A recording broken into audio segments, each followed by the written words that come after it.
Hello, are you out there? It's Mark with HFD, and I've got neat advice for this DM situation. So this is a throwaway account. Okay, hold on. I, 21, female, joined a D&D group campaign a couple months ago, and at first it was going great. My dungeon master, 27M, who we'll call DM, that's understandable, recruited me after I made a couple posts through some forums that I wanted to join a session, and since he recently had a player leave, asked if I wanted to join after a small trial run during a one-shot. As I said at first, it was great, though after a couple weeks I noticed some odd behavior that became more and more apparent as time went on. And we have a list. Ooh, YouTube likes lists. More accurately, we like lists. It's not that YouTube loves lists, it's that we love shit that comes in numbered order. I don't know why. But yeah, this will be fun. Let's do it. Number 1, DM has a rule where he doesn't want us to invite each other to any campaigns we might make. With or without him, it sounds like. That is... I'm just... Sorry, I have many things I want to say. That is just no. Just, like, you read that sentence and you're like, no. It reminds me of... is a kid doing karate at the local, gym, YMCA kind of thing, right? And you're in there. One of the things they express, this is like, 10, 12, 14-year-old, bunch of kids and stuff. Don't go to any other martial arts classes. Not just karate. Not like, we don't want you in another karate studio. We don't want you to do taekwondo or judo or as though it was a church. I would say in that case, maybe it's understandable that you have some instructor, your sensei going, I don't want you to learn bad habits. I don't want to have to untrain your habits. I want you to punch this way, or your roundhouse kick should be, at this height, not this height. You should be roundhouse kicking to the head, and another guy will be like, no, you should never kick above the belt, whatever. But that one excuse would be because they're trying to train you how to do a martial art. Your DM ain't trying to train you how to roleplay. So they're not your instructor. They're stretching the term dungeon master a little farther because they aren't your master. So that is it's just the hardest possible no. You can play in as many campaigns with whoever you want, being the DM yourself or having other DMs. Oh my gosh. Okay. That's like, that's such a red flag. I will move on. Holy cows. Number 2, DM doesn't want us having group chats with each other that he isn't involved in. Okay. Red flag, not as big as number 1's red flag, which is just an absolute no. This one is more understandable, and I actually come across this. We come across this a lot in like the RPG horror stories here on the Reddits. FOMO, fear of missing out, is real. I think we all, it's sometimes in our lives to some degrees, feel it. It's totally understandable. It's a very normal thing for your DM to be like, I want to be included. However, although it's understandable, if you're adults, which you are 21 and 27, the DM's 27, you're 21, you're grown-ups. Pretty much by the time you get out of high school, and you're not going to school with the same kids you've known for 12 years now, you're out in the real world, adult world, maybe going to college, maybe you got a job, you realize that the world is manifold and everyone is heading off in their own directions in life. And although you may feel FOMO, you realize that FOMO belongs inside of you. You don't voice it to other people. You don't make your FOMO someone else's problem. That's something you just learn as an adult. Certainly by the time you're a 27-year-old adult, like, holy cows. And my advice to people who feel FOMO is don't miss out on your life. If there is a group of people doing one thing and you didn't get the invite, it is not a problem. My recommendation to you would be go do some other exciting activity in your life, right? If you might be missing out on one thing, but just go do another thing, and then you're not missing out. It's just a life skill you got to come across. So this is a small red flag. I really understand it, but as adults, no one has any business telling you what to do. And think about this: in a group of the 5 or 6 other people you might role play with for months or years of your life, you may become very good friends. Likely, you will become good friends with some of the people, and just light friends or good acquaintances with the others. I think all of us have expected that, have experienced that in life. You don't have 5 people that you game with for like 5 years, and you're all exactly B minus level friends to each other. And this person thinks these people are all the same level of friend, and this person thinks all these other people are this exact level of friends. It's not just a gray wash of uniformity. So it literally doesn't make sense, and this DM would know it doesn't make sense, being a 27-year-old role player, that in groups, whether in person or online, different people click better and make better friendships. So this idea of chats involving with not involving them, group chats, individual chats, I don't really consider there any difference personally. Um, they have no reason to ask that. Holy cows. We're 6 minutes in. That was only question 2. I'll try and speed this along here. Number 3, DM has a lot of insecurities. You think? See question 1 and 2, which is understandable, as I think many of us do. Yeah, true. But constantly seeking immediate validation from all of us.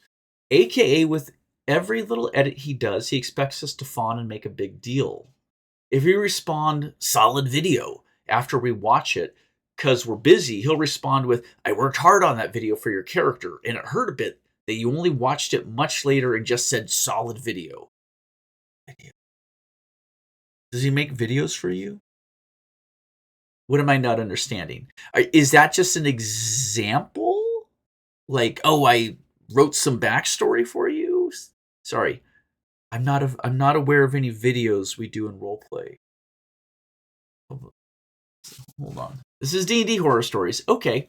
I assume that was just an example. I don't know what you mean by video, but I value our friendship, so I just wanted to be honest about how it felt.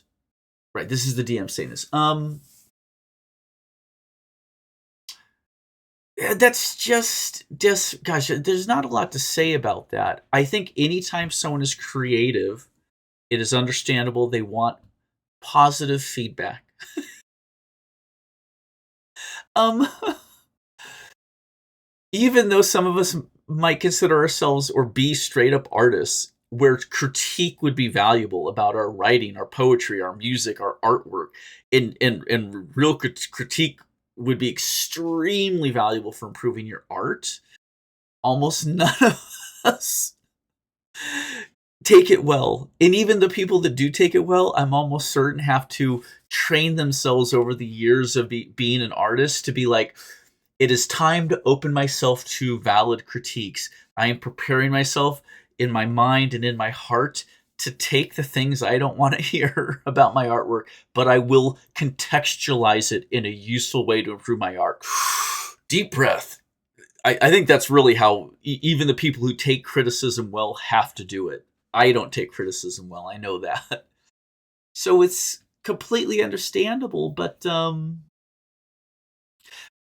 there again, when by the time you're 27 in life and you're playing with your 4 or 5 other friends in your D&D group, you will have realized over the years that some of the people in the group are way less involved, have way less comments to provide. When someone calls for a get together, this and that, they're going to be way less engaged. When you're role playing, they're way less engaged. So it's absurd.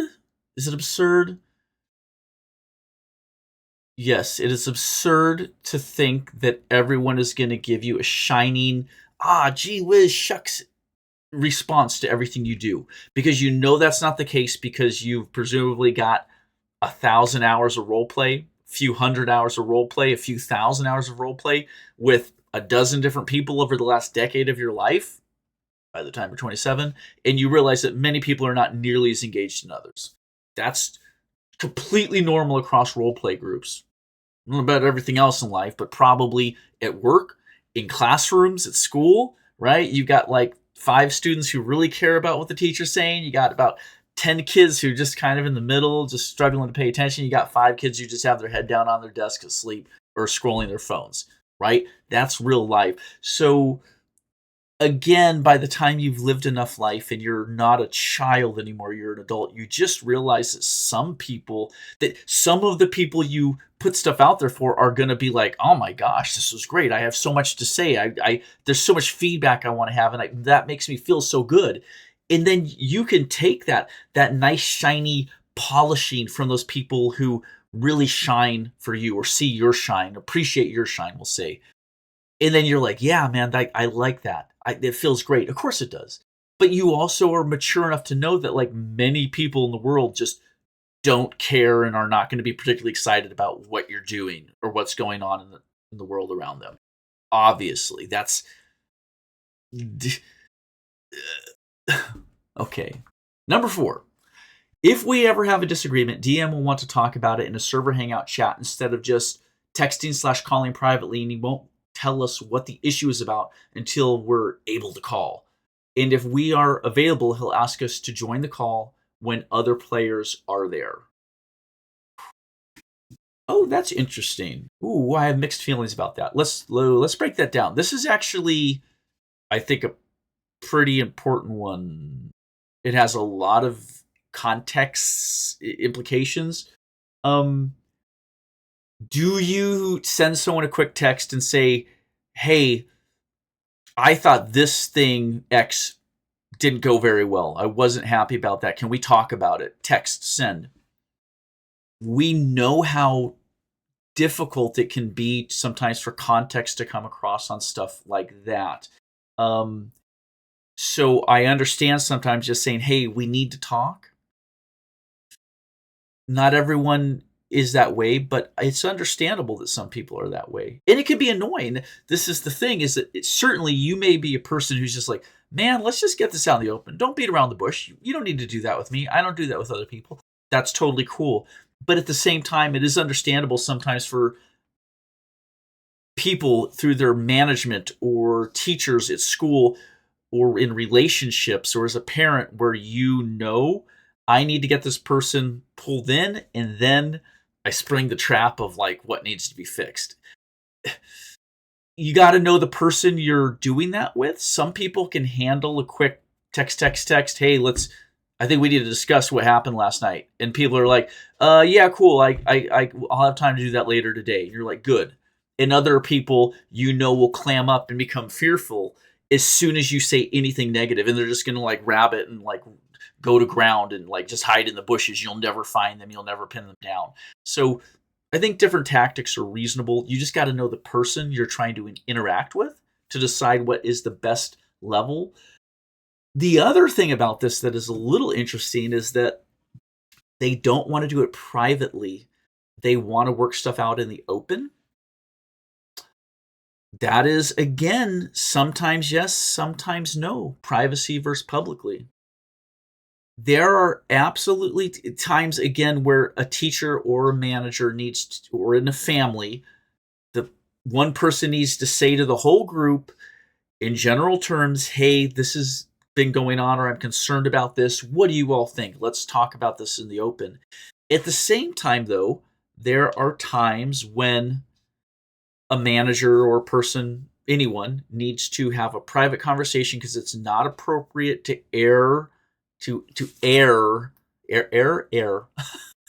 speak out the grievances or the problems in front of others because of things like embarrassment, privacy concerns, safety concerns.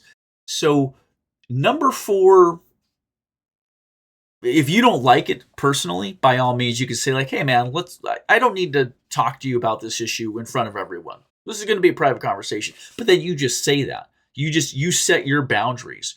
Vice versa, you can say, I don't think this is a conversation we should have in private. I think this is a conversation everyone in the group needs to hear. So number 4, I don't think is a red flag at all. I think that each situation and each person needs to just express what they're comfortable with. This is whether you are the person calling for the conversation or the person being called into the conversation. Remember, in life as an adult, you have say over your half of everything. This is like the magic thing in like relationships, work relationships, romantic relationships, is you have half the power. You have a boss, you're the employee. Guess what? You can go get another job anytime you want. You're in a relationship romantically with someone. I oftentimes say marriage is like running a business with someone else. I've been married a long time. But you only own half the shares, half the stake in the business. And if one person wants to just sell off their shares and walk away from the business, you don't got a business anymore. And everyone is welcome to do that at any time. So when people are like, what's the trick to having a 30-year marriage? It's like getting someone to stick around with you for 30 years. That's the only magic. That's the only trick, folks. FYI, is that you don't leave and they don't leave. There ain't really nothing else to it. So take that with a grain of salt there. I don't think number 4 is a red flag per se. Number 5 might be a red flag. DM only has women in his campaign. Oh, no. A girl power. Sorry, I didn't do that right. A girl power campaign at the moment because guys cause too much drama, so he doesn't recruit them. Oh, holy F.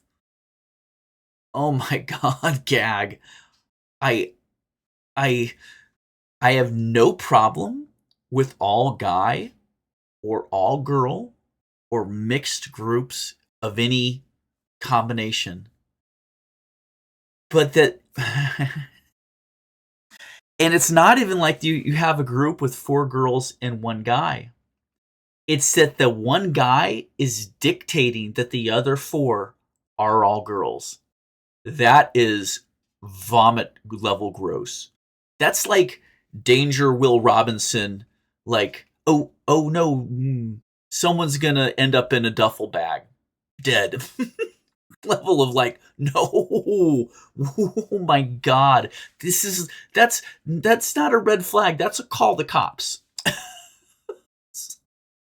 If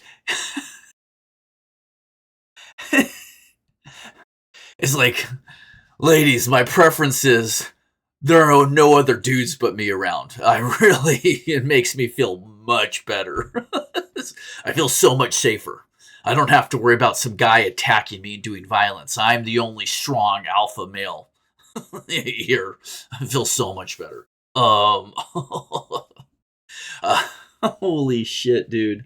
Oh, I don't want to get myself into trouble with thinking of too many examples, but just no. Holy shit. Have a girl group with a girl DM.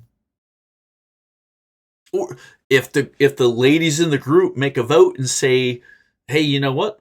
I'd feel much more comfortable doing an all ladies group. I don't want any guys around." Then they can do that. But the idea that the guy is like, "Hey, just whatever happens, no other men, please." uh I don't even have a problem. It's just a guy group, and they're like, "Hey, yeah, this is us fellas. It's just our time to do guy stuff. No ladies around." Sure, I've got no problem with that. But then the one guy's like, "Hey, I'm going to invite my girlfriend over to the guy group," and then the other guys are just like, "Oh my God, no." That is that's mental. That's not a red flag. That's like a danger sign, like physical, real life safety. That is not okay.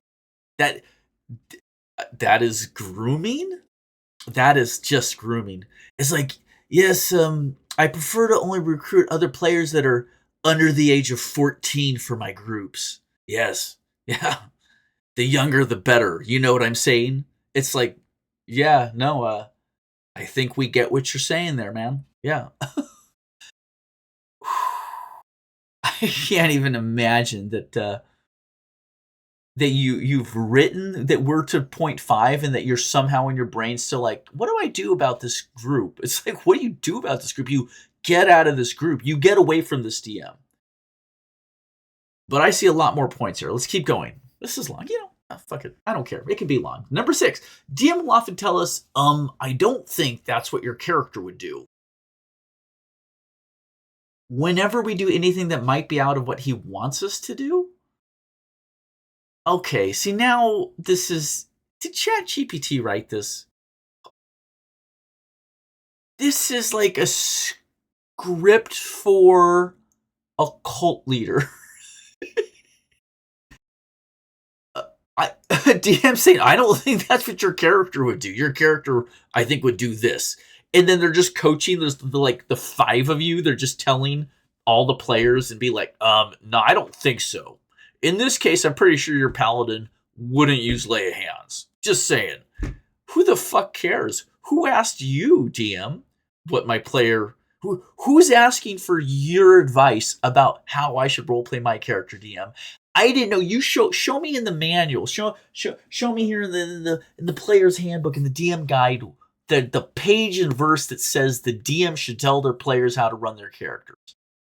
Oh my god. This guy shouldn't be attached to a roleplay game without changing some of the psychological switches in their head. Everything else aside, that's just not not in a some of these issues you're getting at are like extremely serious. This is not extremely serious. It's just like you're not role playing right, man. I don't know what to tell you. Just this is like 101. It's like when you play in person, and you got all your friends around you, you don't audibly fart at the table in front of her. Like that rule. It's like, do we have to say it? Does that like need its own chapter in the manual? It's just like there's some shit you just don't do. And like one of the most preeminent shits you don't do in role playing is tell other people what you think their character would do. It's certainly not the DM's job. My gosh. Ooh. Number 7. Sorry, that one really pissed me off. The other one's just kind of scary, but yeah, number 6 there pissed me off. Number 7. Jesus, how many of these are there? Sorry, I just shouldn't take Jay's name in vain. I apologize here. Number 7. There's a lot of them. There's 13. Excellent. Here we go. Let's keep going. DM's girlfriend is in the group, which again is no issue, except when he constantly judges her character, mostly from him saying, this is what I think your character would do. And he forces her to back down and give in to what he wants after she gives a tiny bit of resistance, but eventually becomes exhausted from his pushing, which makes it awkward for the rest of us, and DM quickly ends session after that. Oh my gosh.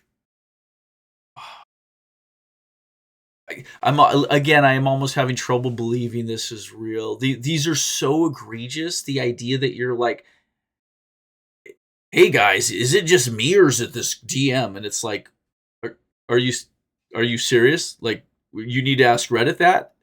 It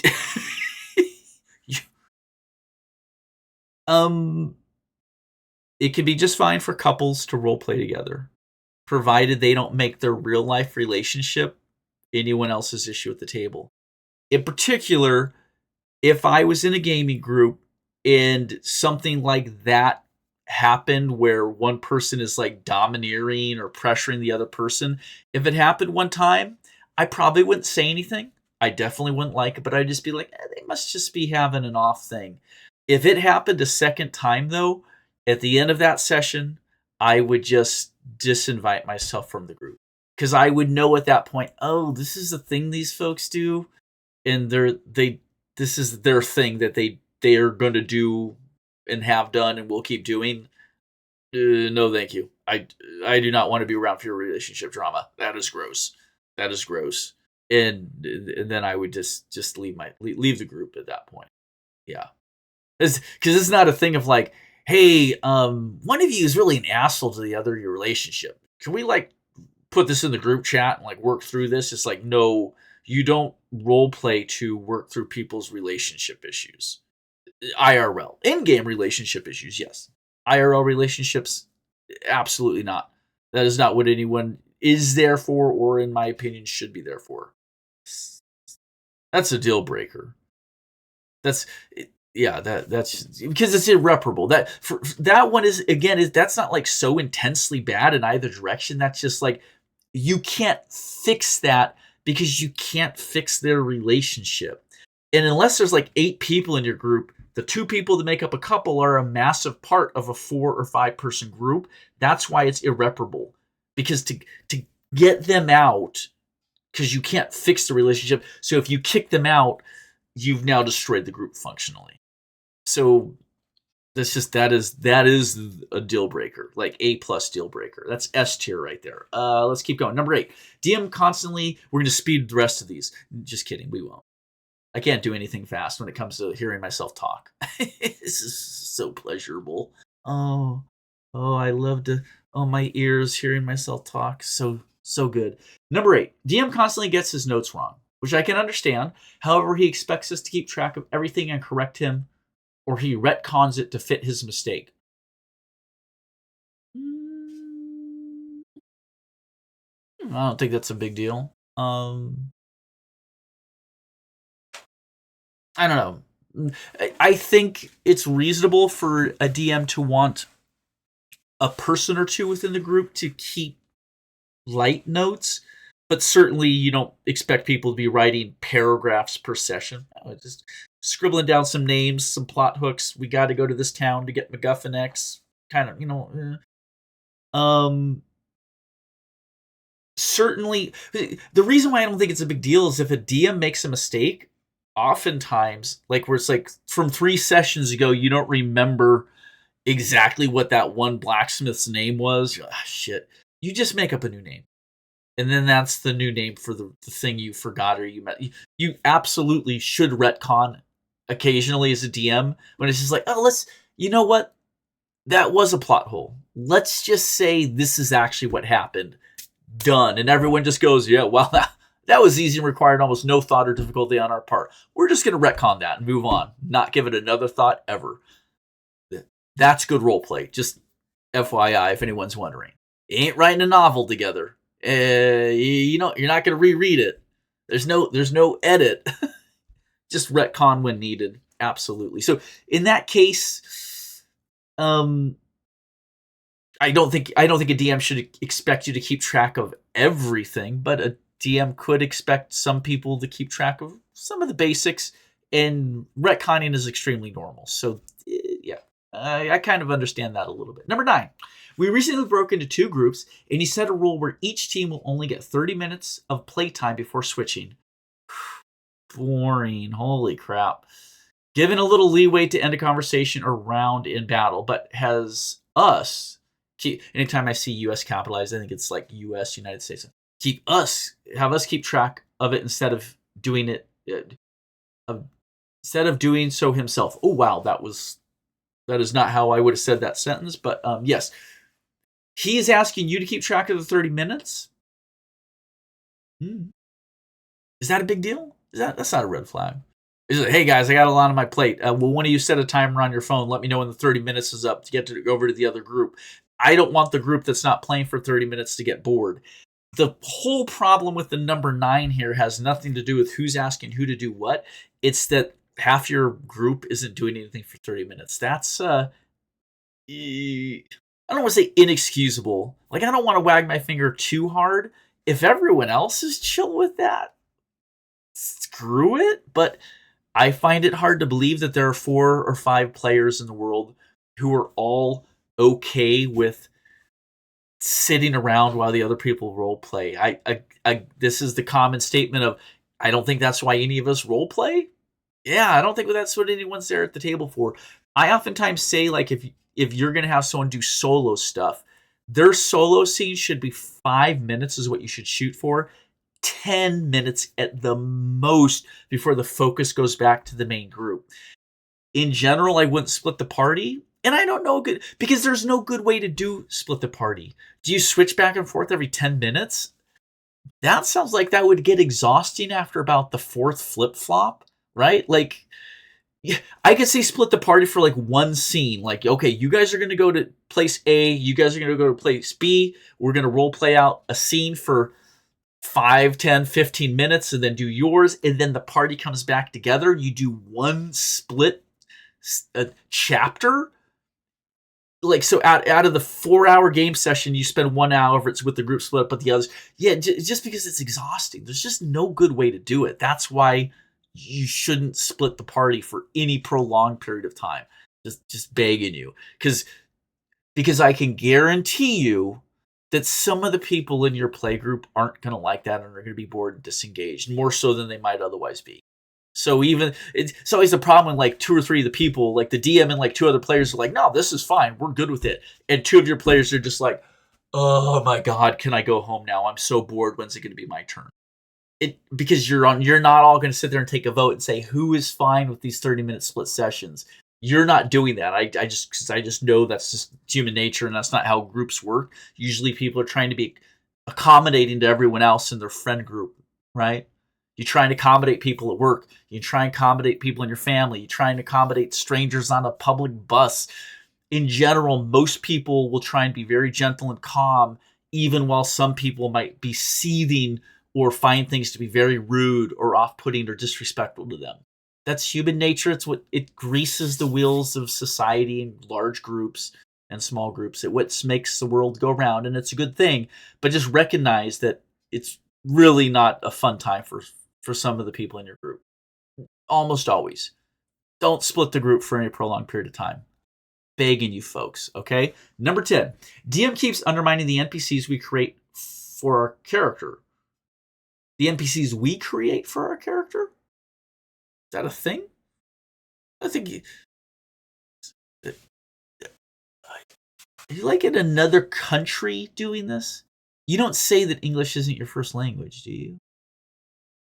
I'm just thinking of culturally, American D&D culture, players don't make NPCs for their players. Again, did ChatGPT write this entire thing? Question mark. It's like the videos thing up above. Your videos example. I made you a video, and it's like, what? DMs don't make videos for players. And players don't make NPCs for their characters. Am I wrong? Am I out of touch about that? I think I would have come across it in the hundreds and hundreds of D&D horror stories and RPG horror stories I cover on this channel. I don't ever hear about players making their NPCs, and no one talks about that or expresses that happens. So I think that's an example of hundreds of roleplay groups that don't do that. Right? It's not like it's like, oh yeah, about 1 in 5 roleplay groups players make their own NPCs. It's like, no, not 1 in 100 make their own. Like, that's just not how the game is played. That is weird. This is weird. What I'm reading here. Whether romantic interests or anyone tied to their backstory, it often forces those characters into actions that don't fit their history. The NPCs are run by the DM. I think a DM should be respectful with backstory NPCs, but you put the NPCs into your backstory so that they can matter to your character story. Yeah. It's a balancing act. I'm not trying to say the DM should just run riot with your backstory characters, but they should do stuff with them, though. That's the whole point of them being there, is that you have backstory NPCs so that the DM can use them to make drama and help do the role play. Which means he has to constantly go back and either retcon what just happened or get rid of the character and make an entirely new one. Okay. Number 10 is just kind of a mess. The way you're writing it, the NPCs we create for our characters doesn't fit their history. Maybe, I think maybe you folks are just a little confused about what you have backstory NPCs for, and who's created them, and to what detail they're being created at. Like, you certainly shouldn't be making up character sheets for these things. It's just like a name and a thing that happened in the past. That is an NPC for a backstory. It's just like, yeah, my mom, Sally. Yeah, she died when I was 12. Done. I don't know what to tell you. The masked man that killed my brother in front of me. Done. Okay, there's a guy with the mask who was able to kill your brother 10 years ago. Is he still alive? I don't know. Do you know who's under the mask? Is that a mystery we should resolve? Did your brother really die? Are you trying to get revenge against the masked man? Or is the masked man trying to get revenge against you? See how by having a simple character idea, NPC character idea, and a backstory, we can now have many manifold possibilities for the role play and the drama. That's why they exist, and they should be used as such. And certainly, there's no need to retcon them because the backstory shouldn't be more than a sentence or two about that other character. It's not your character; it's some other character. There should be almost no knowledge about them, so that the DM has the ability to work it in. Now, if you indicate in that sentence or two about this backstory NPC that they are on a revenge trip, then the DM should respect that the man with the mask who killed your brother is interested in taking revenge against your entire family line. Got it, right, click, locked it in. If I bring in that NPC from the backstory, it will be related to revenge against your family. Simple. That's like one sentence. It's one idea. Gotcha. We'll see if we can work it in. That should be a good drama sometime. Great. Appreciate it. As a DM, you should appreciate that kind of like material to potentially work with. And now a good DM or GM is going to work in a little bit of everyone's backstory. In particular, how do we know what to do with that? We'll take a break. We'll break it down here. First of all, if you have a player, real life, writes you a good amount of backstory, like a page, 5 paragraphs, hopefully not more than a page, but they put time into it, then as a GM, your player is signaling to you that they want their backstory to matter. Probably. The other way to do it is the player express to your DM, hey, I would love it if you brought some of my backstory into the campaign at some point. Or, hey, we've had like 8 sessions now. We're level 4. You haven't touched on my backstory at all. Could you find a way to do that? And you could resend them the paragraph or 2 you wrote about your backstory, or again, up to the 1 page, maximum. Actually, I've written very, very long backstories at times. So probably shouldn't wag my finger too hard because I've definitely been the person who's made massive backstories. At any rate, take my own advice. So yeah, that's all. As an experienced GM, DM, recognize when the backstory is important to your player because they put a lot of work in. Or conversely, as a player, express to your DM that the backstory is important and you'd like them to work some of it in. And that way, people know what the expectation is. If you write a 1-paragraph backstory, don't be surprised if none of it gets worked in to play.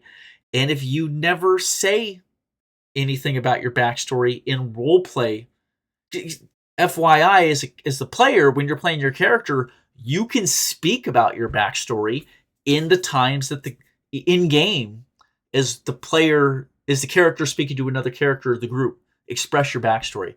That's a great way to help tie things in. Whew. We're sane? I hope so. Let's keep going. Number 11. Now we're going to speed run the rest. You wait and see. It's going to get so fast. 11. If someone is busy and doesn't respond within 12 hours, most of the time less, or so there's a lot of commas. Most of the time or less, or so, in parentheses, even when he sends a message at 3 or 4 a.m. because he works from home and can be online practically any time, close parentheses, comma, he'll immediately assume we hate him and play victim with his insecurities to get us to incessantly apologize to him.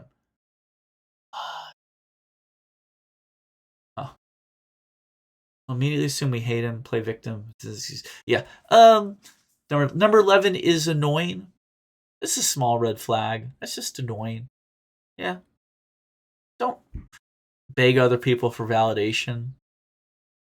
And more importantly, do some self-work, work on yourself as a real person, or go to therapy or counseling, and get over the need to express to others your need for validation from them. It's not to say that we don't want validation. I understand having an internal desire for validation from others. But again, as we get into adulthood and as you get older and you live through the years and the decades of your adulthood, get to a place where you don't need someone else to pat you on the back. Because at some point, you're not a kid anymore. Whatever validation you lacked from your mother, your father, whoever, when you were a child, some point, your past has to become your past.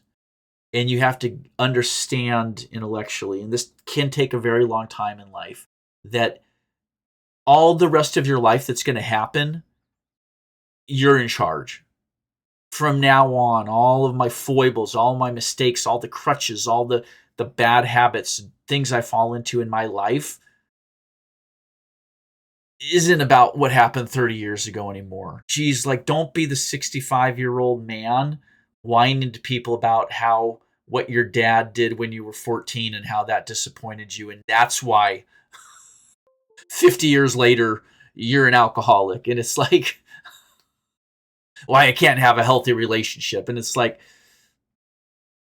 I'm not trying to be harsh or mean. I'm just saying life is long. Use the years, use the decades to like heal yourself, to repair yourself. And at the very least, if you can't repair yourself, to put the bandages in on the places that'll keep you functional, keep you healthy. This isn't a wag your finger. This is me begging you to find a healthy way to live your life. This is an old man talking to old people here. Because this is really hard to do when you're a teenager or you're in your 20s or a lot of times when you're in your 30s. But a lot of my audience is 30 plus.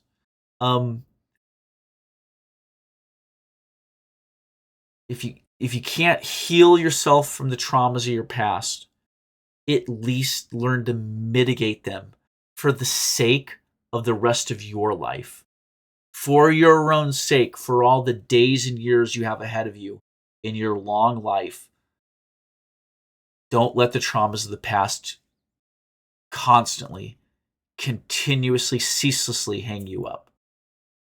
That is not an easy thing to do, but yeah, begging for validation from others is, I don't want to say worthless. It's such an unhealthy way to live. It is really unhealthy. Because although the validation you are craving from others may feel good, it's just not healthy. At some point, it's really not healthy. Okay, number 12. DM constantly tells us if we have a problem with the story / how a character is written to let him know so we can fix it. So we're missing quotes there. We can fix it. But when we do, he constantly gives pushback.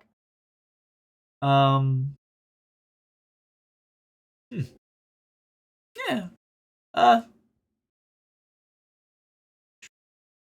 Yeah. I get that. I wouldn't worry about doing too much retconning. Like, again, let the story unfold the way it does with its imperfections and just don't worry about the imperfections. That's really my advice for any long-term roleplay group is just like, oh, did we get that wrong? Shrug. Who the fuck cares? We're just rolling dice, people. Let's keep going. Pay no attention to the man behind the curtain here, right?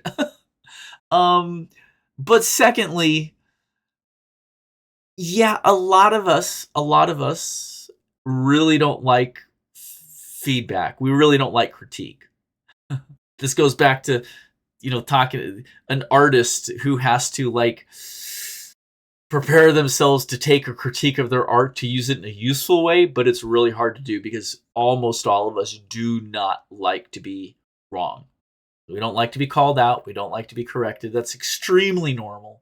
But then if you know that about yourself, don't ask for corrections. If you can't take a critique well, don't ask people to correct you or critique you. Holy shit. Like that's like life 101 of like, oh man, Man, I hate it when my girlfriend's honest with me about how attractive she finds other people. And then you're like, hey, how about that actor in that movie, huh? Well, he's good looking, what wasn't he? And then your girl's like, oh yeah, he's so hot. I would date him in a second. And then you're like, oh, dagger to my heart. How could she say that? How could she say that? You asked her. You fucking asked her. Sorry, I'm swearing a lot here. It's the decaf coffee. This week I've been weaning myself off of caffeine, and I'm losing my shit. Sorry. I won't say fuck again. Not one more time. So I'm going to get demonetized now because of all the fuck words. No, actually, it's half decaf, half regular.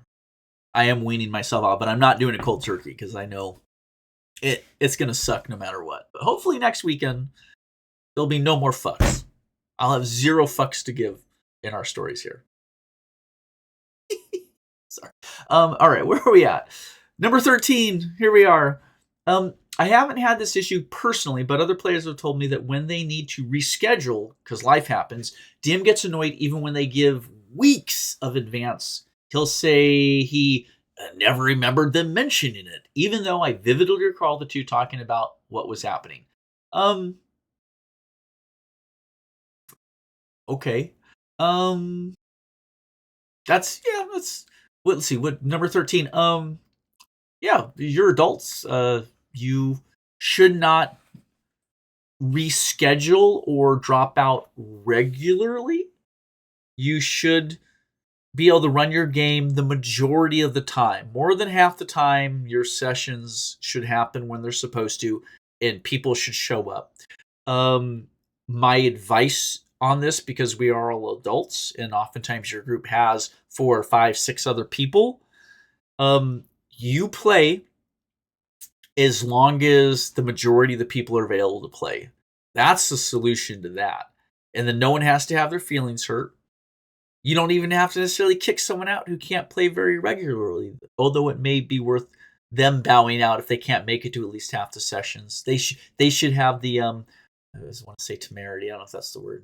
I don't think it is though. I think I use temerity wrong all the time. They should have the self understanding to drop out if they can't make it regularly.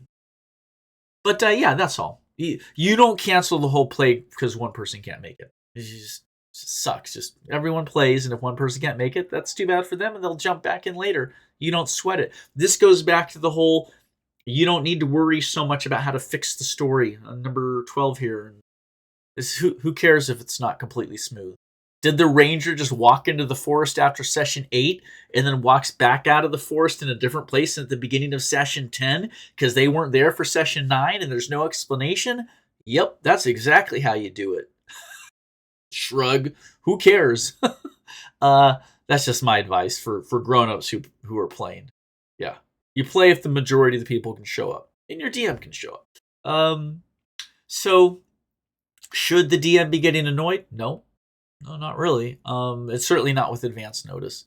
That's just a maturity of adulthood issue. They just don't understand how adult life works, apparently, at the age of 27. Question? Okay. So these are just some of the issues we've had. Others were more personal and in-depth, but I don't want this post to get too long.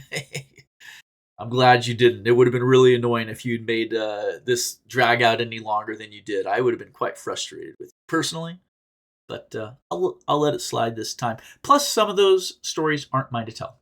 DM has scheduled a meeting with everyone this Friday to talk about important things.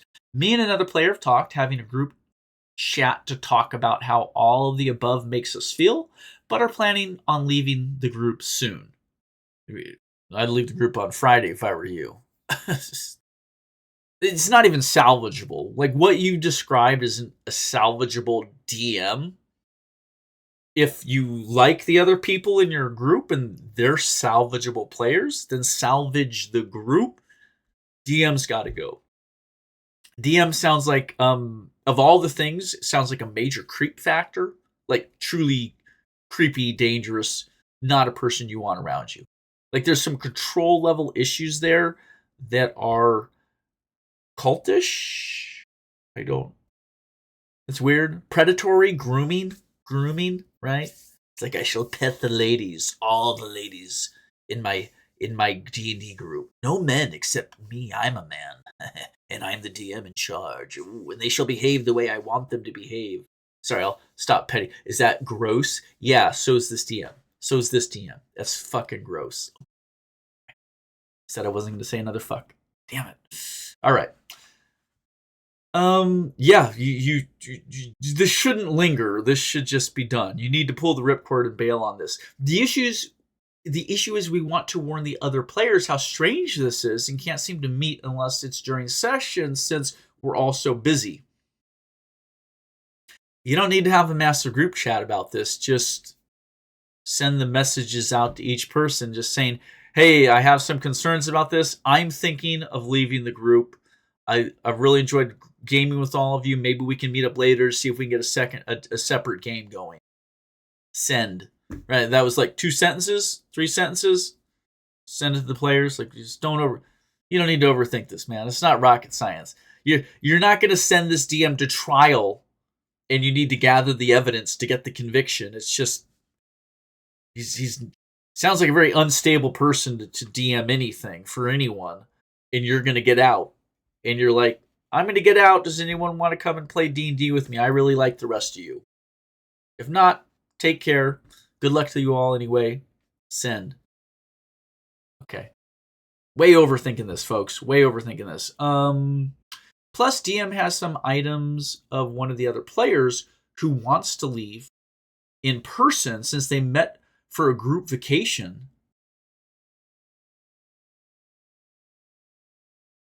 Excuse me? Something planned before I joined the group, and she is scared of what they might do with them. Oh, no. Do to them, the person, or do with the items? What items? That you're concerned? You left your jacket and a pair of sunglasses from vacation? Don't go get them from this guy if you're concerned in the slight. If that person has any concern about this person, just let it go. What items are we talking about? Why was this person going on vacation with their DM? What the hell is going on here? So are we overreacting and am I the asshole? No, you're not overreacting. I think you're underreacting. And no, you're not the asshole. This is weird. This is weird. You don't provide context. Like, is the lady person that went on vacation with DM their sister-in-law? Right? Like DM's girlfriend's sister is the third person? Is about the only reason I can think of why you'd be going on vacation with your DM. That's weird. Okay. That was a good one. That was a long one. Weird. So weird. If anyone listened, thank you. And wow. That was a heck of a advice thing. A lot of advice.